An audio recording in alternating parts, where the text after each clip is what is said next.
ഇന്ന് നിങ്ങൾക്ക് പരിചയപ്പെടുത്തി തരാൻ പോകുന്ന ഒരു മാംഗോയുടെ ലസ്സിയാണ്. ആ ലസ്സി അടിക്കാനായിട്ട് മാമ്പഴം വേണം, തൈര് വേണം, അതേപോലെ തന്നെ ഒരു പിഞ്ച് ഉപ്പ് വേണം. പിന്നെ മാമ്പഴത്തിന് മധുരം കുറവാണെങ്കിൽ നിങ്ങൾക്ക് ഇതിലേക്ക് പഞ്ചസാര ചേർക്കാം. പഞ്ചസാരയും കൂടെ ചേർത്ത് നിങ്ങളുടെ മധുരത്തിനനുസരിച്ച് അടിച്ചെടുക്കാം. പക്ഷേ മാമ്പഴം എന്ന് പറഞ്ഞാൽ ഇത്രയും ചേർക്കരുത്. ഇത് ഫ്ലേവറിന് വേണ്ടി മാത്രമേ ചേർക്കാവൂ. തൈരായിരിക്കണം നമ്മൾ കൂടുതലായിട്ട് ചേർക്കേണ്ടത്. പിന്നെ ഈ മാമ്പഴം നമുക്ക് ഇത് ഫ്രോസൺ അല്ല, ഇത് ഫ്രോസൺ ചെയ്ത് നമുക്ക് എടുക്കാം. അല്ലെന്നുണ്ടെങ്കിൽ ഇതിനകത്ത് നമ്മൾ ഐസ് ക്യൂബ് കൂടി ഇട്ടിട്ട് വേണം നമ്മളിത് ജ്യൂസാക്കി എടുക്കാൻ വേണ്ടിയിട്ട്. അപ്പോൾ ഞാനിത് മിക്സ് ചെയ്തിട്ട് അടിച്ചിട്ട് നിങ്ങളെ കാണിച്ചു തരാം.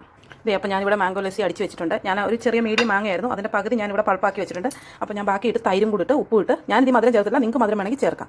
ഞാനിത് ലസ്സിയാക്കി വെച്ചിട്ടുണ്ട്. അതാണ് ഇത്രയും കട്ടിക്കാൻ എടുത്തിരിക്കുന്നത്. ഇതിലും ജ്യൂസായിട്ട് വേണമെങ്കിൽ നിങ്ങൾക്ക് വെള്ളം ചേർത്താൽ മതി. ഇനി അതിനുശേഷം നിങ്ങൾക്ക് ഇതിലേക്ക് ക്യൂബ്സായിട്ട് വാങ്ങിയിട്ട് കൊടുക്കണമെങ്കിൽ ഇടാം.